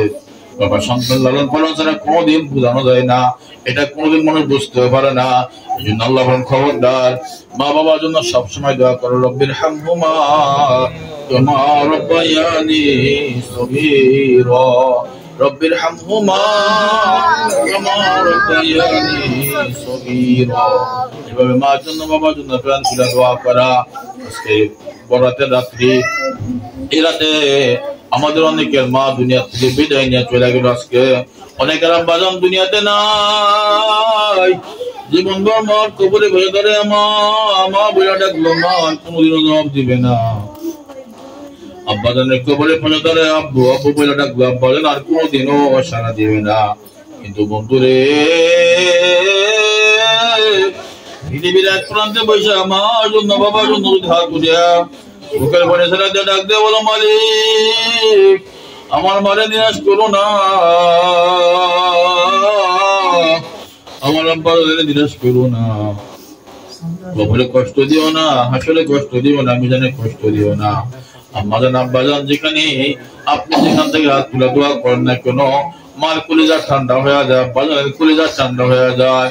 যদি সুসন্তান হয়ে থাকে সবসময় মার খুশি রাখার চেষ্টা করে, আব্বাজানের খুশি রাখার চেষ্টা করে। ও মানুষেরা শোনো বাবা, তোমার মা তোমার আব্বাজান কবরে শুয়ে আসিয়া তোমার দিকে তাকায় রইল, তুমি যখন হাতুড়ে আমার জন্য দোয়া করো আমার কলিজা ঠান্ডা হয়ে যাবে, আব্বাজানের কলিজা ঠান্ডা হয়ে যাবে, আল্লাহ রহমতের দরিয়া বসে যাবে, আল্লাহ মা বাবার উসিলায় তোমারও ভালো রাখবে, তোমার উসিলায় মা বাবার কবরে আযাব আল্লাহ মাফ করে দিবে। সকলে বলেন আমিন। আমার ভাই আমার বাবা যারা বরাতে রাত্রি বেশি বেশি করে এরকম ইবাদত বন্দি করা, দোয়ার ভিতরে মা বাবার শামিল করা, সমস্ত মুমিন মুসলমানদের শামিল করা। এরপরে বরাতে রাত্রির কাজ হলো বেশি বেশি করে নফল নামাজ পড়া, বেশি বেশি করে কারিমের তেলাওয়াত করা।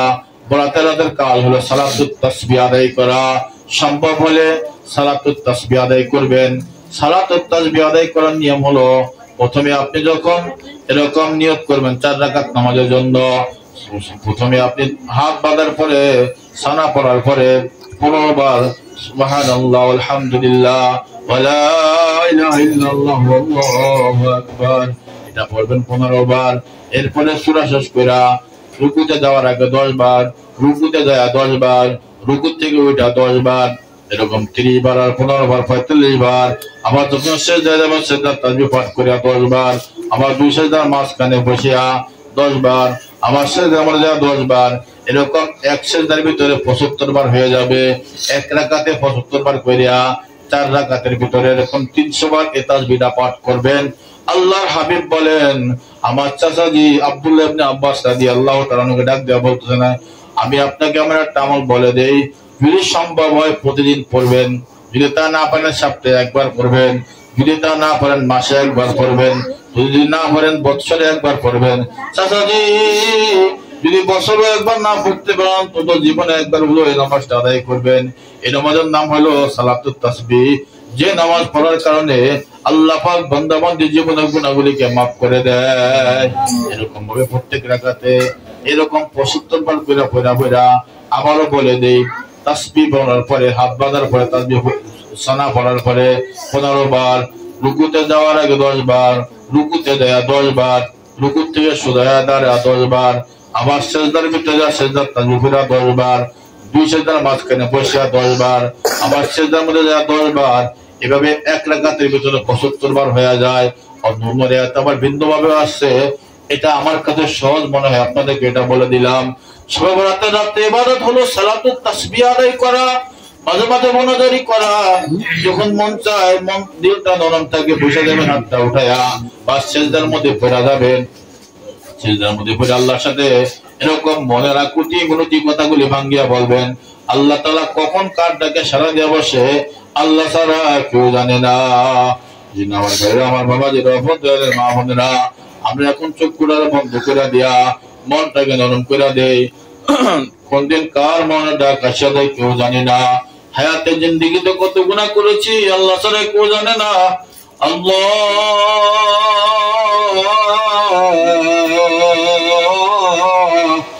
নিজেদের জীবনের গুনাহগুলোর কথা মনে করিয়া আজকে আমরা তওবা করব, এমন তওবা করব আল্লাহ যেন আমাদের সকলের জীবনের গুনাহগুলিকে মাফ করে দেন। সকলে বলি আমিন। আমার ভাইরা, আমার বাবাজির মা বোনেরা, আজকে তো আমাদের তওবা আসে না, আমাদের চোখ দিয়া পানি বের হয় না, অথচ আল্লাহ নবী মুহাম্মদ আরবি মুহাম্মদুর রাসূলুল্লাহ সাল্লাল্লাহু আলাইহি ওয়াসাল্লাম নবীদের চাইতে ভালো মানুষ পৃথিবীতে আর কেউ নাই, কেউ আসে নাই, কেউ আসবেও না। আল্লাহ নবী বলেন এমন কোন দিন যায় না আমার 100 বার তওবা করা হয় না। আমার অন্য হাদিস আছে নবীজি প্রতিদিন কমপক্ষে 70 বার ইস্তেগফার পাঠ করেন, 70 বার তওবা করেন। যে নবীর কোনো গুনাহ নাই, যে নবীর আগের গুনাহ পরের গুনাহ সব আল্লাহ মাফ করে দিলেন, যে নবীর গুনার কোনো সিনলেস মাত্র নাই, ওই নবীও প্রতিদিন কমপক্ষে 70 বার তওবা করতেন। আর আমাদের মতো মুসলমান জীবনভর কত গুনাহ করি, প্রতিদিন কত গুনাহ করি, সারাদিনও একবারও তো আমাদের মধ্যে আসে না। আমার ভাইরা, আমার বাবাজি, আল্লাহ নবী সাল্লাল্লাহু আলাইহি ওয়াসাল্লাম রাতকে রাত দাঁড়ায় দাঁড়ায় নামাজ পড়তেন। নামাজ পড়তে পড়তে নবীজির পা মোবারক ফুলিয়া যাইত। সাহাবারা বলতেন, ইয়া রাসূলুল্লাহ, ইয়া হাবিবাল্লাহ, নবী গো, আপনাকে না আল্লাহ আপনার আগের পরে সব গুনাহ মাফ করে দিয়েছেন, আপনি কেন এরকম সারা রাত দাঁড়ায় দাঁড়ায় ইবাদত বন্দেগী করেন? আল্লাহ রহমতুল নবী, প্রাণের নবী, নবজাতনে হাওয়া মুহাম্মদ রাসূলের বনে যারা কান্নাকাটি করতেন বাবাজি, ছেলেদের মধ্যে পড়ে আশোকের ঘরে দিয়া আল্লাহ আল্লাহ জমিন বিজয় বলাইতেন। সাহাবারা বলবেন, ইয়া রাসূলুল্লাহ, আল্লাহ পাক আপনার সব গুনাহ মাফ করে দিয়েছে, এরপর আপনি কেন এভাবে কান্নাকাটি করেন? নবীজি বললেন, আমি কি আমার মালিকের শুকর আদায় করব না? আমি কি আমার মালিকের শুকর কৃতজ্ঞতা জ্ঞাপন করব না? আল্লাহ নবীজি শুকর আদায় করতে যায় যদি এভাবে রাতকে রাত জেগে জেগে ইবাদত করতে পারেন, বন্দেগী করতে পারেন, কান্নাকাটি করতে পারেন, উম্মত হয়ে আমাদের কি করা দরকার ছিল? ও আমার ভাইরা, আমার বাবাজিরা, আবু বকর সিদ্দিক রাদিয়াল্লাহু তাআলা আনহু নবীদের পরে সবচেয়ে শ্রেষ্ঠ মানুষ, সবচেয়ে ভালো মানুষ আবু বকর সিদ্দিক রাদিয়াল্লাহু তাআলা আনহু। আবু বকর সিদ্দিক রাদিয়াল্লাহু তাআলা আনহু রাস্তা দিয়ে হাঁটিয়া যায়, আল্লাহ খড়কুটা ভাই, খড়কুটার হাতের মধ্যে না বলে, আরে খড়কুটা মানুষের জ্বালায় বলে, হিসাবও নাই, নিকাশও নাই, তোর কবরও নাই, হাসরও নাই, মিজানও নাই, নাই। আমি আবু বকর মানুষ, আমার সামনে আমার মরণ আছে, কবর আছে, হাসর আছে, মিজান আছে, বুঝত আছে। আল্লাহ কি নিয়ে কবরে যাব? আমি কি নিয়ে আমার মাওলার কাছে হাজির হব? ওমর ফারুক রাদিয়াল্লাহু তাআলা আনহু জলিলের কথা সাহাবী, আল্লাহ নবী বলেন, আমার প্রয়োজনে কেউ নবী হয়তো ওই লোকটা হয়তো ওমর। কত দাম ওমরের, কত নামাজ। ওমর রাদিয়াল্লাহু তাআলা আনহু কাম থেকে আনতে চোখের মধ্যে দাগ করে ফেলেছে। বুকের মধ্যে কালো দাগ পড়ে গেছে। সাহাবারা বলে, আমিরুল মুমিনিন, কালো দাগ গুলি বড় খারাপ দেখা যায়। বিভিন্ন দেশে রাজা বাদশারা ভূতের আপনার সাথে সাক্ষাৎ করতে আসে, আপনি মেডিসিন ব্যবহার করলে দাগ গুলি চলে যাবে। আল্লাহ আল্লাহ, আমিরুল মুমিনিন ওমর ফারুক রাদিয়াল্লাহু তাআলা খেলাফতে আসেন হওয়ার পর থেকে ঠিক মতো ঘুমাইতে পারে না, সারাদিন মানুষের সেবায় লিপ্ত থাকে, সারা রাত আল্লাহর গোলামিতে লিপ্ত থাকে। লোকেরা বলে, আমিরুল মুমিনিন আপনি ঘুমাবেন না, আপনি কেন ঘুমান না?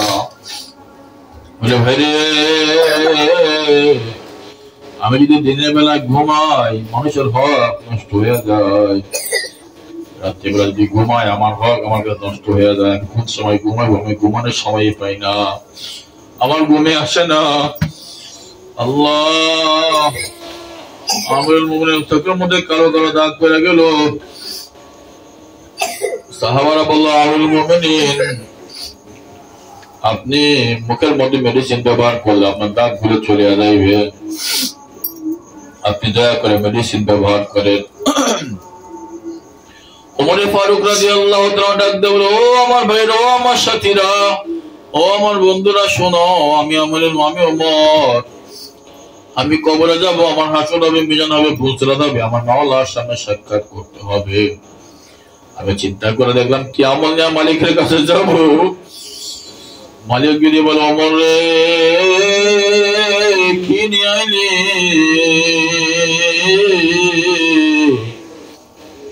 আমি চিন্তা করে দেখলাম এমন কোন আমল নাই আমি আমার মাওলার সামনে পেশ করতে পারবো। কিন্তু মাওলা যদি জিজ্ঞাসা, ওমর রে কি নিয়ে আইলি? আমি বলবো, আল্লাহ গো, আপনার প্রেম, আপনার ভালোবাসা, আপনার মহব্বত, আপনার ভয়ে কাঁদতে কাঁদতে মুখের মধ্যে দাগ করে বলে যে, আল্লাহ এই কালো দাগগুলো নিয়ে আপনার সামনে হাজির হয়ে গেছি। আল্লাহ আমি আর বেশি কিছু আপনার জানতে পারি নাই। আল্লাহ আল্লাহ। উসমান গনি রাদিয়াল্লাহু তাআলা আনহু, উসমানকে নবী বলেন জিন গুনাইন, দুই নূরের অধিকারী উসমান আল্লাহর হাবিব মুহাম্মদুর রাসূলুল্লাহ সাল্লাল্লাহু আলাইহি ওয়াসাল্লাম দুইজন কন্যা সন্তান উসমান রাদিয়াল্লাহু তাআলা আনহুর কাছে বিবাহ দিয়েছিলেন। আগে বলে তো আখলাওয়ালা সাহাবী, কোটি কোটি টাকা আল্লাহর রাস্তায় দান করতে কোনোদিন হিসাব করে নাই। হাজার হাজার কোটি টাকা আল্লাহর রাস্তায় একেবারে নিঃস্বার্থে দান করে দিয়ে কোনোদিনও চিন্তা করে নাই। আল্লাহ আল্লাহ। উসমান গনি রাদিয়াল্লাহু তাআলা এত মর্যাদাপূর্ণ একজন মানুষ, এখনো মদিনা শরীফে গেলে জান্নাতুল বাকির ভিতরে হাজার হাজার সাহাবাদের কবর পাওয়া যায়, কোন সাহাবার কবর বোঝা যায় না। উসমান গনি রাদিয়াল্লাহু তাআলা কবরটাকে এখন পর্যন্ত ভিন্নভাবে গোছায় রাখছে, মানুষ গেলে বুঝতে পারে এটা উসমান গনির কবর। জোরে বলুন সুবহানাল্লাহ। আল্লাহ। উসমান গনি রাদিয়াল্লাহু তাআলা এত দান করলেন। বর্তমান বিশ্ব উসমান গনি রাদিয়াল্লাহু তাআলা নামে সৌদি আরবে একটা ব্যাংক আছে, যে ব্যাংকে শুধু ওনার অর্থ সম্পদ যা দান করে গেছে ওই দানের সম্পদগুলো হিসাব করা হয়, অন্য কোন লেনদেন এই ব্যাংকে করা হয় না। এত হাজার হাজার ডলার কোটি টাকা এখন তার নামে এখনো আছে, যেগুলি আত্মমানবতার সেবায় এখনো ব্যয় হয়। এত দান করে গেলেন উসমান গনি রাদিয়াল্লাহু তাআলা আনহু। এই উসমান গনি রাদিয়াল্লাহু তাআলা যখন কোন কবরে পাশ দিয়ে যাইতেন, কবর দেখলেন হাওমাও হাওমাও করে কান্নাকাটি করতেন, ওনার চোখের পানি দিয়ে দাড়ি মোবারক ভিজে যাইতো। আল্লাহ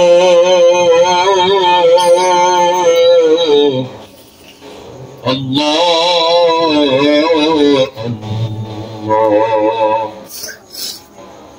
সাহাবারা বলতো, উসমান আল্লাহর হাবিব যখন জান্নাত জাহান্নামের ওয়াজ করে তখন আপনি এমন হাওমাও করে কাঁদেন না, আপনি কেন কবর দেখলে এরকম হাওমাও করে কান্নাকাটি করেন, কারণটা কি? উসমান গনি রাদিয়াল্লাহু তাআলা আনহু ডাক দিয়ে বলে, ওরে ভাই, নবীজি বলেছেন মরণের পরে প্রথম ঘাঁটি হবে কবর। কবর যার সাথে ভালো ব্যবহার করবে সমস্ত ঘাঁটি তার সাথে ভালো ব্যবহার করবে। কবরের ঘাঁটিতে যে ধরা খাইয়া যাইবে তার আর কোন উপায় হবে না।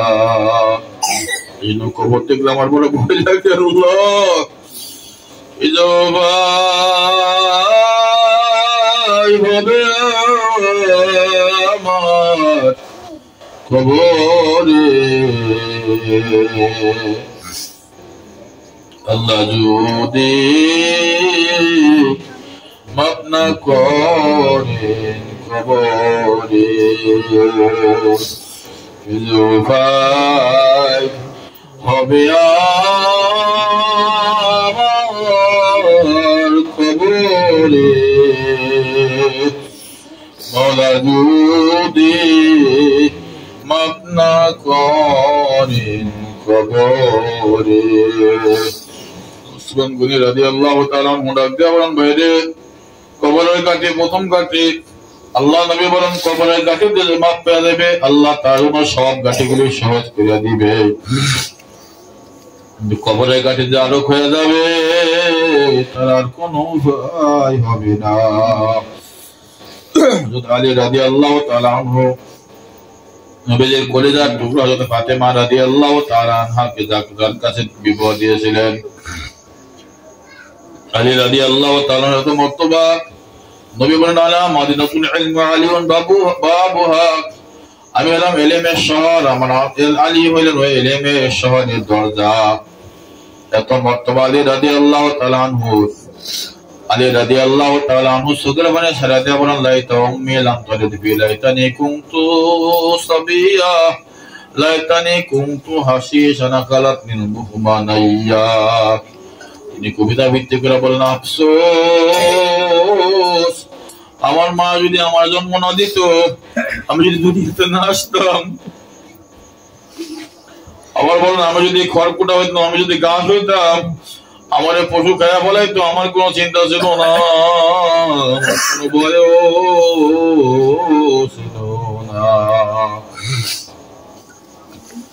আমাদের হযরত খাদিজাতুল কুবরা রাদিয়াল্লাহু তাআলা আনহা নবীজির জন্মদান প্রাণ যিনি কোরবান করেছিলেন, অগাধ সম্পদ যিনি আল্লাহর রাস্তায় দান করে দিয়েছিলেন, যার সম্পদ ছিল মক্কার ধনাঢ্য ব্যক্তিদের চাইতে বেশি, এত এত সম্পদ তিনি সব আল্লাহর রাস্তায় কোরবানি করে দিয়েছিলেন। খাদিজাতুল কুবরা রাদিয়াল্লাহু তাআলা আনহা একদিন মওতের মুরাকাবা করতে যায় তিনি হাওমাও করে পাগলের মতো কান্নাকাটি করতেছেন, ঘরের ভিতরে গড়াগড়ি খায় কান্নাকাটি করতেছে। একবার এই পাশে যায়, আবার এই পাশে যায়, পাগলের মতো কান্দে। ফাতেমা রাদিয়াল্লাহু তাআলা আনহা ছোট মানুষ, মার হাওমাও কান্না দেখা মারে জড়ায় ধরে, মাগো মা কেন আমার করে কান্দো, তোমার কি হইল, কেন পাগল মতো কান্দতে আসো? মা তো থামে না, ফাতেমা বা জড়ায় ধরে, মাগো কেন তুমি পাগলের মতো কান্নাকাটি করো? হযরত খাদিজা রাদিয়াল্লাহু তাআলা না কান্না থামায় না। ফাতেমা রাদিয়াল্লাহু তাআলা দৌড়ে আব্বাজান মুহাম্মদুর রাসূলুল্লাহ সাল্লাল্লাহু আলাইহি ওয়াসাল্লামের কাছে যায়, বলল, আব্বাজি মা দুঃখে নিয়ে কেন পাগলের মতো কান্দে, মারে থামানো যায় না, আমার মা পাগলের মতো কান্দতে আছে। আল্লাহর হাবিব ঘরে এসে দেখে খাদিজাতুল কুবরা রাদিয়াল্লাহু তাআলা আনহা ঘরের মেঝেতে গড়াগড়ি খায় পাগলের মতো হাওমাও করে কান্নাকাটি করতেছে। আল্লাহ নবী ডাক দিয়ে বলেন, খাদিজা তোমার কি হইল, তুমি কেন এমন করে কান্নাকাটি করতেছ? তুমি একটু থামো, কি সমস্যা হইল তুমি আমার একটু বলো। খাদিজা রাদিয়াল্লাহু তাআলা আনহা কোনো কথা বলে না। নবী আবার ডাক দেয়, খাদিজা কি হইল তোমার, তুমি আমারে খুলিয়া বলো, কি সমস্যা তোমার? খাদিজাতুল কুবরা রাদিয়াল্লাহু তাআলা ডাক দিয়ে বলেন, নবী গো, মওতের মুরাকাবা চিন্তা করতেছিলাম, কবরে চিন্তা করতেছিলাম। আমি চিন্তা করে দেখতেছি আমার কি উপায় হবে, আমি কেমনে থাকবো অন্ধকার করে, আল্লাহ গিয়ে যাও আমি কবরে দিব। এই চিন্তা করতে করতে আমার বেহুশ হয়ে গেলাম গো, আমার এখন আর কোন হুশ আসতেছে না। নবী গো, আমি কান্না থামাবো না গো নবীজি। আল্লাহ বলেন, খাদিজা তুমি কান্না থামাও। খাদিজাতুল কুবরা রাদিয়াল্লাহু তাআলা না আরো কান্দে, আরো পাগলের মতো কান্দে। নবী বলেন, খাদিজা তুমি কান্না থামাও। খাদিজা রাদিয়াল্লাহু তাআলা না ডাক দেব, নবী গো আপনি যদি আমার তিনটা শর্ত মানেন আমি কান্না থামাবো, না হয় আমি কান্দতে কান্দতে আমার রবের কাছে চলে যাইব। বলে কি শর্ত? বলে আল্লাহর হাবিব আমি যখন মরিয়া যাইব, আমি মরার পরে আপনি মেহেরবানি করে আপনার হাতে আমাকে দাফন করেন, আপনার জুব্বা মোবারক দিয়ে আমার কাফনের ব্যবস্থা করে দিয়েন। বলে খাদিজা তোমার শর্ত আমি মানিয়ে নিলাম। বলে ইয়া রাসূলুল্লাহ ইয়া হাবিবাল্লাহ নবী গো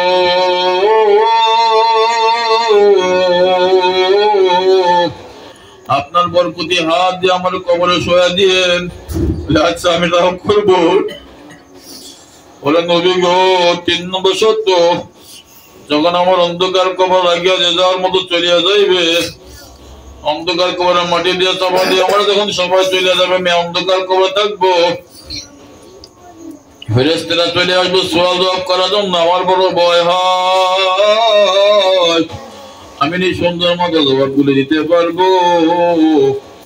নবী আপনার কাছে আমার অনুরোধ আপনি আমার সওয়াল জবাব না করে কবরের কাছ থেকে যাবেন না।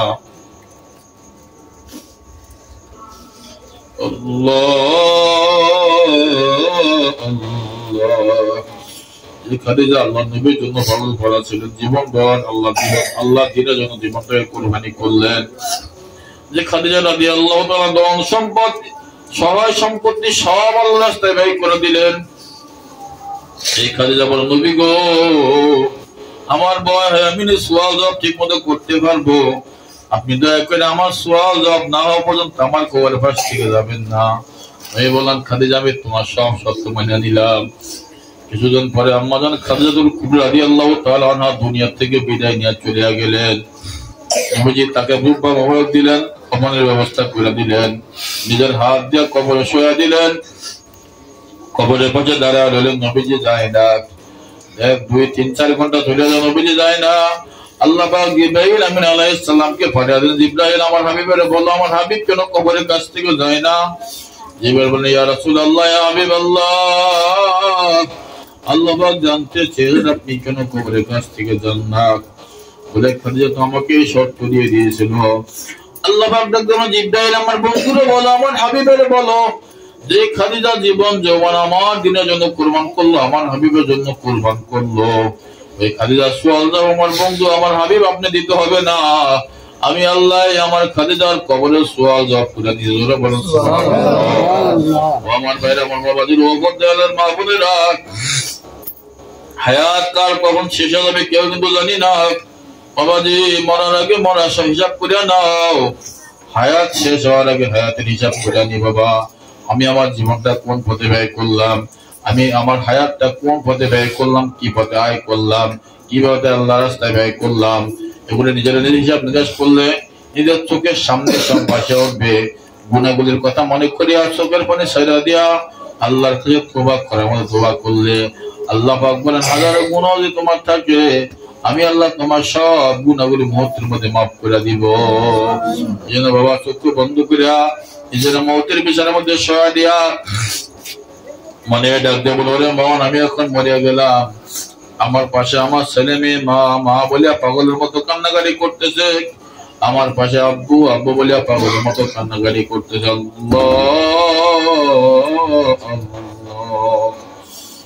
ছোট ছোট ছেলে মেয়েরা মা আল্লাহের ছোট দিকে ঘুরবে আর মা মা মা বলে ডাকবে, আব্বা জান আল্লাহের ছোট দিক দিয়ে ঘুরবে আর আব্বু আব্বু বলিয়া ডাকবে। মা জবাব দিবে না, আব্বা জান আর জবাব দিবে না। আল্লাহ আল্লাহ ছোট বাচ্চারা বুঝবে না মা নাই আব্বা জান নাই, আবার মার গলা ধরে ধরবে, আবার আব্বুর গলা ধরে ধরবে, মা গো মা আমার একটু কোলে নাও, আমার একটু আদর দিয়ে দাও। মার কোনোদিনও কথা বলবে না, আব্বা জানকে ডাক দিয়ে বলবো আব্বা আমার একটু কোলে নাও, আব্বা জান আর কোনোদিনও সাড়া দিবে না। ও আমার ভাইরা আমার বাবাজির পর্দার মা বোনেরা এরকম ঘটনা প্রত্যেকের জিন্দিগিতে ঘটবে এতে কোনো সন্দেহ নাই। ধরিয়া পড়ে আপনার আমাদের বাড়ি থেকে বাইর করে উঠোনের মধ্যে রাখিয়া দিবে। কতজন দেখা যায় 5 তলা 10 তলা বিল্ডিং এর মালিক রাত্রেবেলা মরে গেছে, কেউ আর তার পাশে থাকতে রাজি হয় না। স্ত্রী ডাক দিয়ে বলে এই লাশ কতক্ষণ করে রাখবেন, সন্তানেরা ভয় পেয়ে যাবে, নিচে নামায় রাখবেন, সকাল হলে দাফন করে দিবেন। এক রাত্রে রাজি হয় না। স্ত্রী মারা গেলে স্বামীও বলে কতক্ষণ লাশটারে ঘরে রাখবা, বন্ধ হয়ে যাবে, পচিয়া যাবে, গলিয়া যাবে, নিচে রাখিয়া দাও, সকাল হলে দাফন করে দিব। এক রাত কেউ ঘরে রাখতে রাজি হয় না রে বাবা। আমার ভাইয়ের আমার বাবাজির মা বোনেরা এরকম ঘটনা সবার বেলা ঘটবে, এটা স্বাভাবিক চিরাচরিত নিয়ম। আপনারা আমার আস্তে আস্তে কাফনের গোসল দিয়া কাফনের মধ্যে জড়ায়া মাথার মধ্যে বান্ধিয়া দিবে, কোমরের মধ্যে বান্ধিয়া দিবে, মাথার মধ্যে বান্ধিয়া প্যাকেট বানায়া চিরতরের জন্য বাড়ি থেকে বের করে রওনা দিবে। পেছনে পেছনে ছোট ছোট ছেলে মেয়েরা মা মা বলে ডাকবে, আব্বু আব্বু বলে ডাকবে। আর কোনদিনও জবাব দেওয়া যাবে না। মাঠের মধ্যে রাখে ইমাম সাহেব তার তকবীর দিয়ে জানাজা শেষ করে দিয়া চির বিদায় দিয়া যখন অন্ধকার কবরের কাছে ধরিয়া দিয়া অন্ধকার কবরে সয়া দিবে, উপরে বাঁশের চালে দিয়া চাটাই দিয়া মাটি দেওয়া শুরু করে দিবে। মাটির উপরে মাটি, মাটির উপরে মাটি, মাটির উপরে মাটি দিয়ে যাওয়ার মতো বাড়ি ঘরের দিকে চলিয়া যাইবে। আল্লাহ, অন্ধকার ঘরে আপনি আমি একা পড়িয়া থাকবো। আল্লাহ আল্লাহ আল্লাহ। ডানে মাটি বামে মাটি, নিচে মাটির বিছানা, উপর থেকে সাবা মাটি, মায়া কেহ করে নাই। এবার অন্ধকার কবরের দিকে ডানে তাকিয়া দেখি মাটি, বামে তাকিয়া দেখি মাটি, নিচেও মাটির বিছানা, উপর থেকে সাবা মাটি, মায়া কেউ করে নাই। এখন মনে রাখতে বলে ওরে মন কবরে ছেলেও আসে নাই, মেয়েও আসে নাই, মাও নাই, বাবাও নাই, ভাইও নাই, বোনও নাই, বন্ধুও নাই, বান্ধব নাই, সাথী নাই, বাতি নাই, কিছুই নাই, কিছুই নাই। আমার কবরে আল্লাহ বাদে কেহ মাবুদ নাই। যে মাওলা আমার কবরের সাথে বাতে বন্ধু হবে, আমার মাওলা না হলে আমি কবরে যাব না। আমার মাওলার বেলার করিয়াও কবরে যাব না। مولانا الحاجين الشباب المتشفين اللهم صل على سيدنا ونبينا وشفيعنا وحبيبنا ومولانا محمد صلى الله عليه وعلى آله وأصحابه وبارك وسلم. اللهم صل على سيدنا ونبينا وشفيعنا وحبيبنا ومولانا محمد صلى الله عليه وعلى آله وأصحابه وبارك وسلم. اللهم صل على سيدنا ونبينا وشفيعنا وحبيبنا ومولانا محمد صلى الله عليه وعلى آله وأصحابه وبارك وسلم. أستغفر الله الذي لا إله إلا هو لا حول ولا قوة إلا بالله العلي العظيم. أستغفر الله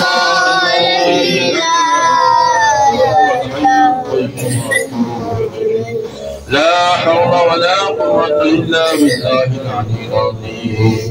أستغفر الله لا إله إلا هو الحي القيوم وأتوب إليه. لا حول ولا قوة إلا بالله العلي العظيم. سبحان الله سبحان الله سبحان الله سبحان الله سبحان الله سبحان الله سبحان الله سبحان